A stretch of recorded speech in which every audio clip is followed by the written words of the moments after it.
C'est confirmé, le Barça a choisi ses deux numéros 9 pour la saison prochaine après le départ de Lewandowski. On va voir ça tout de suite. Bon, il y avait quelques chances qu'il reste, mais finalement, il a décidé de partir. Voilà, Lewandowski ne sera plus au Barça la saison prochaine. Mais la direction du club catalan sait déjà comment occuper cette position de numéro 9. L'objectif de la direction du Barça, c'est que João Pedro soit l'attaquant titulaire la saison prochaine. Voilà, vous savez que c'est devenu la nouvelle priorité du Barça pour l'attaque, notamment parce que Julián Álvarez est trop cher. Et donc, le but, c'est qu'il soit le remplaçant de Lewandowski au poste de numéro 9 titulaire. Après, ça va être compliqué de le recruter, mais bon, a priori, c'est faisable. Et le deuxième numéro 9 sera le même que cette saison, c'est-à-dire Ferran Torres. Hansi Flick compte toujours sur lui pour avoir quand même un rôle assez important en sortie de banc notamment. La source de ce que je raconte, c'est le journal Sport. Donc voilà, le Barça souhaite avoir un duo de numéro 9 composé de João Pedro en tant que titulaire et de Ferran Torres en tant que remplaçant. Sachant que Flick, il aime beaucoup Ferran Torres, donc voilà, s'il y a des moments de la saison où João Pedro n'est pas bon, eh bien, il n'hésitera pas à mettre Ferran Torres. Donc voilà, si toi t'es fan du Barça, dis-moi en commentaire, est-ce que tu penses qu'avec João Pedro en numéro 9, le Barça pourra aller chercher la Ligue des Champions, oui ou non? Dis-moi tout en commentaire. Et si tu veux être au courant de toute l'actu du Barça, comme d'habitude, je t'invite à t'abonner. Les amis, j'espère que vous allez bien. Grosse série d'informations concernant le FC Barcelone. Vous savez quoi faire. Like, partage, abonnement pour ceux qui ne le sont pas encore. Let's go. Après l'annonce de son départ, le président du FC Barcelone a rendu hommage à Robert Lewandowski. Il lui a fait des câlins, il a parlé avec lui, c'était émouvant. Et plusieurs joueurs dans le vestiaire tels que Rafinha lui ont rendu hommage sur Instagram. On peut lire ici de la part de Rafinha: Robertinho, c'était un plaisir de partager les vestiaires avec toi, tu es un exemple. Il y a eu plein de déclarations, même Araujo a affirmé: légende, je vous remercie beaucoup pour tout, Robert. Le départ de Robert Lewandowski donne une grosse place de titulaire à Ferran Torres. Donc selon Sport, le FC Barcelone souhaite désormais prolonger le contrat de Ferran Torres, actuellement lié au FC Barcelone jusqu'en 2027. Ils vont encore prolonger ce contrat-là. Le Barça a attendu d'y voir plus clair sur l'avenir de Robert Lewandowski avant d'avancer sur le dossier de Ferran Torres. Donc selon Sport toujours, l'Atlético de Madrid prépare déjà son mercato avec Matteo Alemany. Il cible des joueurs expérimentés comme Ferran Torres. Cependant, ni le Barça ni le joueur lui-même semblent vouloir envisager un départ. Mundo Deportivo a affirmé que l'Ajax s'intéresse au recrutement de Ter Stegen et suit également Iñaki Peña. Les deux gardiens reviendront au FC Barcelone à la fin de la saison. Toujours selon Mundo Deportivo, Barcelone reconnaît à quel point il serait difficile de signer un ailier qui inscrit autant de buts et de passes décisives que Marcus Rashford. Donc c'est pourquoi Flick a donné le feu vert pour que Rashford reste au FC Barcelone. Le personnel sportif est d'accord, mais ils doivent également prendre en compte les facteurs économiques. Et selon Sport, le Barça ne se lancera pas dans une guerre aux enchères pour Julián Álvarez. Le club apprécie beaucoup l'attaquant argentin, mais il ne veut pas payer les montants évoqués. L'opération pourrait dépasser les 100 millions d'euros avec des rumeurs comme 140 ou 150 millions d'euros. C'est donc pourquoi le Barça voit João Pedro comme une option plus réaliste que Julián Álvarez en ce moment, surtout s'il peut être signé pour moins de 100 millions d'euros. Il y a le journaliste Rota Jordi qui a affirmé que Cucurella jouera à 100% la saison prochaine en Espagne, à Barcelone ou à l'Atlético de Madrid. Dès lundi, des mouvements concrets sont attendus de la part des Blaugrana et de son entourage. Bastoni et le FC Barcelone, ça ne bouge plus. Selon Sport, le FC Barcelone prendra la décision finale concernant Bastoni à la fin du mois, mais il reste à voir si le joueur est prêt à attendre aussi longtemps. Et selon le journaliste Matt Moreto, Hansi Flick serait le principal frein à l'arrivée de Bastoni au Barça. Malgré le travail de déco sur ce dossier, Flick aurait des doutes sur l'adaptation du défenseur de l'Inter Milan au style de jeu du Barça et demanderait d'étudier d'autres options. Robert Lewandowski a un gros objectif avant de quitter le FC Barcelone, vu que maintenant on sait que c'est officiel, il partira, il reste plus que 2 matchs. C'est d'intégrer le top 10 des meilleurs buteurs de l'histoire du FC Barcelone. Actuellement, regardez, il est 11e, Lewandowski, il est au port du top 10. On va regarder bien sûr ses buts marqués. 119 buts marqués, celui qui est juste devant lui, donc le 10e, Josep Escola, ancien joueur. Il est né en 1914, je ne cache pas, je ne le connais pas. Il a marqué 120 buts, donc voilà, Lewandowski, il lui reste 2 matchs pour marquer au moins un but pour égaler ce joueur, mais il peut même aller chercher, pourquoi pas, la 9e, voire même la 8e place. Les deux devant, après, sont à 122 buts, donc il a 119 Lewandowski, on va dire, s'il marque, je sais pas, 4 buts, les gars, il pourrait être le 8e meilleur buteur de l'histoire du FC Barcelone. C'est totalement possible de doubler lors des 2 derniers matchs, et voilà, il sera 8e. Et beaucoup de joueurs lui ont rendu hommage par rapport à son départ. Tiens, Pedri sur son compte Instagram, merci pour ces 4 années. Robert, ce fut un honneur de jouer ensemble. Pareil pour Rafinha sur Instagram, hein, Robertinho, voilà comment il l'appelait. C'était un plaisir de partager le vestiaire avec toi. Tu es un exemple également. Marc Bernal aussi envoyé un petit message. Hein, merci pour tout Robert, tu as été un exemple dans le vestiaire et tu nous as tant appris. Ou par exemple, tiens, un Rojo pour finir les gars. Donc légende, hein, je vous remercie beaucoup pour tout Robert. Lewandowski, c'est terminé. Ça y est, c'est officiel. Ça ne sera plus un joueur du Barça. On va revenir sur tout ça, sur João Pedro aussi. Parce que forcément, il y a des rumeurs d'Eco qui part à Londres, qui voyage pour essayer d'anticiper le mercato, de négocier pur. Alors on va commencer par ça, par Lewandowski qui fait ses adieux. Alors d'un côté je suis heureux, d'un côté je suis pas triste, mais en tout cas, voilà un peu de nostalgie forcément parce qu'il est arrivé dans une situation où le club était en galère. Lui, il avait l'opportunité de continuer à mettre ses buts là-bas en Bundesliga. Il a préféré venir au Barça et finalement son étape est plus que réussie. Mais je suis heureux aussi d'un côté parce que ça prouve que le club va avancer cet été. Donc Lewandowski qui a dit il est temps d'avancer. La mission est complète. Bon, complète, malheureusement, pas de Ligue des Champions. 4 saisons, 3 Ligas.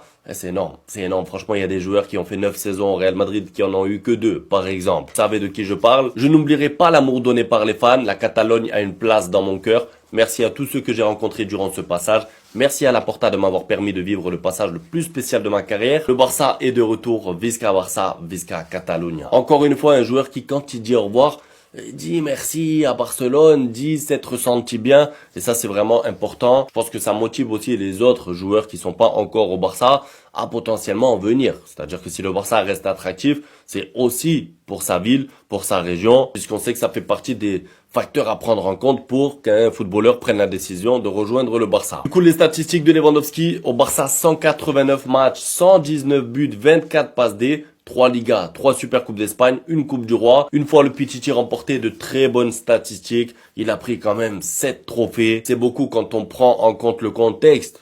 Parce que quand il est arrivé au Barça, on se demandait si le Barça allait remporter un trophée déjà sur les 2-3 prochaines années. Parce que c'était vraiment un état de crise. À côté, tu avais le Real Madrid qui gagnait des Ligues des Champions. Donc forcément, c'était particulier. Mais finalement, il s'en sort très bien. 3 Ligas en 4 ans, c'est incroyable. Il a été décisif en plus dans toutes les Ligas. Soit il a marqué des buts dans des moments importants. Bref, il a fait gagner des points et il a apporté vraiment beaucoup pendant ces Ligas. Même si forcément depuis 1 an et demi, 2 ans, on parle tous que de Lamine Yamal. C'est peut-être pas l'attaquant phare du Barça actuellement. Mais on n'oublie pas, quand il est arrivé, il était presque seul. Très reconnaissant de son passage. Merci Robert et surtout, bonne chance pour la suite. Parce qu'il va pas prendre sa retraite, il va continuer le football. Et au passage, je trouve que c'est une qualité de partir quand il faut. Parce qu'il y a des joueurs qui font toujours une saison ou 2 de trop, qui renouvellent des contrats, qui ensuite ne jouent plus, et après ils râlent parce qu'ils jouent pas. Voilà, Lewandowski, il a vu que cette année, il jouait un petit peu moins. Il a vu que son corps, de temps en temps, le lâchait aussi. Il préfère s'en aller et c'est bien mieux comme ça. Donc le fameux trio, Lamine Yamal, Lewandowski et Rafinha, ça y est, plus de trio. Il faudra recréer un trio avec un autre joueur. On va parler de ça un petit peu plus tard. Juste avant, je voulais vous montrer le tableau des meilleurs buteurs dans l'histoire du Barça, enfin pour le Barça. Évidemment, Messi premier, intouchable. Je pense que de notre vivant, je ne vois pas quelqu'un égaler ou dépasser Messi. 672 buts, c'est n'importe quoi. Lewandowski, 119 buts, il a dépassé des joueurs comme Neymar par exemple. Il était à 10 buts du top 10 et à 11 buts de Samuel Eto'o quand même. C'est remarquable pour lui. Il a marqué pas mal de buts et encore cette année, il a raté beaucoup de matchs. On poursuit avec João Pedro. C'est la rumeur du moment côté Barça. Donc la une de Sport qui dit le Barça est en train, ça y est, de négocier. Deco voyage à Londres pour se réunir avec les agents de l'attaquant brésilien. On va parler de ça un petit peu plus tard. La direction du Barça le considère comme étant un joueur prioritaire. Mais comme d'habitude, le Barça doit être sûr que le 1 pour 1 soit mis en place.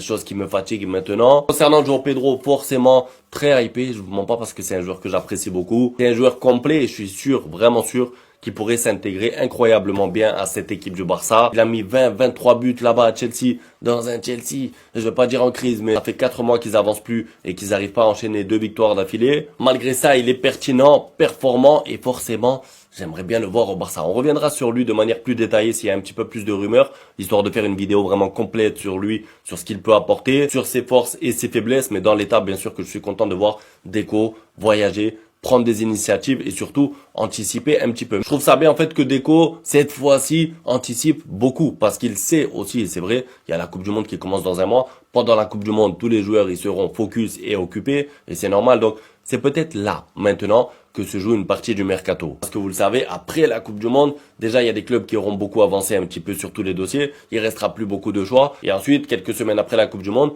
la Liga reprend, ou en tout cas les entraînements reprennent. Bref, le but c'est d'anticiper. Marcus Rashford est prêt à accepter un contrat de 5 ans avec le même salaire pour que l'amortissement ne soit pas élevé. Il y a quelques mois, Rashford avait déjà accepté un contrat de 3 saisons avec le Barça, au cas où il resterait. Bon, franchement, même si j'apprécie Rashford, 5 ans, un contrat de 5 ans, c'est un petit peu reproduire les mêmes bêtises. Après, je sais que c'est pour étaler, pour les histoires de fair play financier, pour le 1 pour 1. C'est des techniques, on va dire ça comme ça, pour esquiver un petit peu tout ça, mais ça me paraît pas pertinent de faire un contrat de 5 ans à Rashford quand je vois la motivation qu'il avait en étant en prêt. Normalement, un joueur en prêt doit montrer qu'il est déterminé pour rester dans le club. J'ai pas eu ce sentiment avec lui cette saison, même si c'est vrai qu'il a marqué des buts, le Classico, il a été décisif contre Newcastle, mais il manque ce côté passion chez Rashford, je trouve. Imaginez-le, après avoir signé un contrat de 5 ans, j'ai peur. Hansi Flick qui est satisfait du comportement de Araujo et de son rôle au sein de l'équipe, mais techniquement, il le considère comme le dernier parmi tous les défenseurs de l'équipe. Ça, on s'en est rendu compte, on se demandait pourquoi il rentre pas, qu'est-ce qu'il a, est-ce qu'il est blessé, est-ce qu'il refait une dépression, le pauvre. Non, en fait, c'est juste le dernier des défenseurs dans la hiérarchie, et encore, Christensen n'était pas apte. Si jamais Christensen avait pu jouer, je crois qu'on aurait encore moins vu Araujo cette saison. C'est pour ça que vu que Flick reste au Barça, est-ce que c'est une bonne idée pour Araujo et pour le club de le garder? Moi, je suis pas sûr. En soi, Araujo, même si sa valeur marchande a beaucoup baissé à cause des petits problèmes qu'il a eu, bon, ça serait peut-être une bonne idée de s'en séparer pour que lui-même puisse enfin s'épanouir ailleurs. Toujours une option qui plaît à Barcelone. Évidemment, le club sait que le coût serait similaire pour Joao Pedro. Le club a parlé à des intermédiaires pour signer Alvarez, mais l'Atlético de Madrid pourrait demander des offres hors sol. Le club pense ainsi à l'option de Joao Pedro, et ça, c'est une très bonne chose que le Barça anticipe.